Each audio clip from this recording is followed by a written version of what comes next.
तो ये जो अपने सामने क्वेश्चन है ये है एक्सरसाइज का क्वेश्चन नंबर 13। क्वेश्चन की लैंग्वेज देख लेते हैं। The partial pressure of ethane over a solution containing this gram ethane is 1 बार। तो आपको कंडीशन दे रखी है, ये रहा सॉल्यूशन और इस सॉल्यूशन के ऊपर इथेन है, और आपको ये भी बता दिया है कि इथेन का अमाउंट कितना है। इथेन का अमाउंट भी बता दिया है, प्रेशर भी बता दिया 1 बार। तो कह रहा है कि अगर इतना इथेन, ये इतना इथेन अगर डिज़ोल्व है इसमें, और तो उस टाइम पे जो प्रेशर बनता है इथेन का, ये चैम्बर हम मान लेते हैं क्लोज है।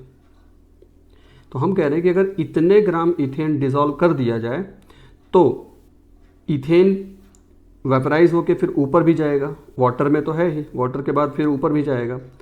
जो भी सॉल्यूशन है, मान लो बेंजीन है, जो भी है, तो भाई जब ऊपर जाएगा तो उसके बाद फिर प्रेशर इसमें अप्लाई करेगा। तो ये प्रेशर कितना है, 1 बार है। ठीक, 1 बार, 1 बार।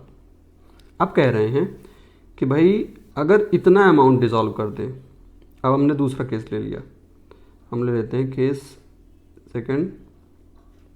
ये इस बार हमने जो इथेन का अमाउंट डिज़ोल्व किया है वो कितना किया, इतना किया। तो कह रहे हैं अब कितना प्रेशर बनेगा ये बताओ।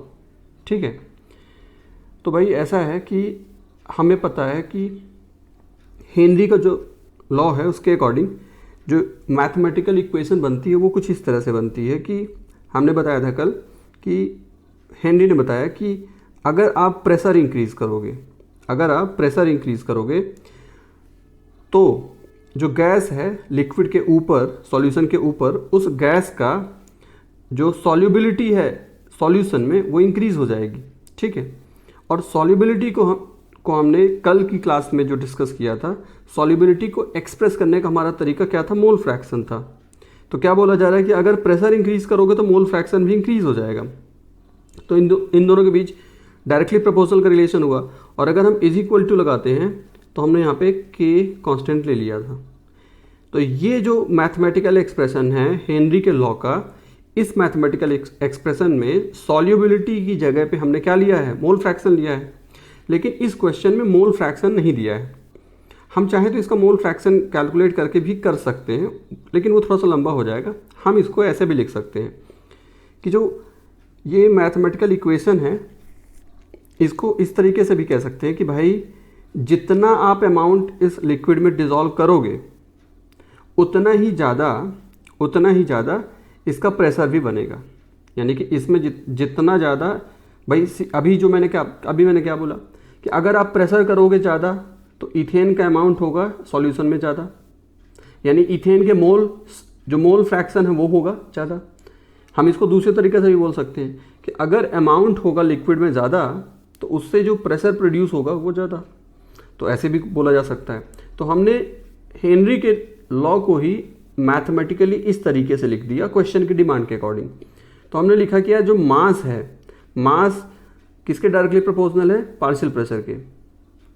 और अगर हम प्रोपोर्शनल साइन हटाएंगे तो हम यहाँ पे क्या लगाएंगे, कांस्टेंट लगाएंगे, और कांस्टेंट केएस लगा दिया हमने।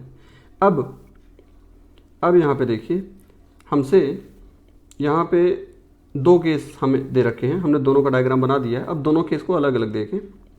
तो भाई पहले केस में मास इतना दे रखा है और के एच हमें नहीं पता है, प्रेशर दे रखा है। दूसरे केस में मास दे रखा है और प्रेशर हमसे पूछा गया है, ये क्वेश्चन मार्क, ये है फाइंड आउट करना है, और के एच हमें नहीं पता है। लेकिन के एच तो क्या है, कांस्टेंट होता है। तो आप पहले केस से के एच की वैल्यू फाइंड आउट करो। हमने फाइंड आउट कर लिया, ये वैल्यू आ गई, और इस वैल्यू को सेकेंड केस में पुट कर देंगे। सेकेंड केस में पुट कर देंगे तो फिर प्रेशर यहाँ पे आ जाएगा इस तरीके से, ये आ गया प्रेशर इस तरीके से। ठीक।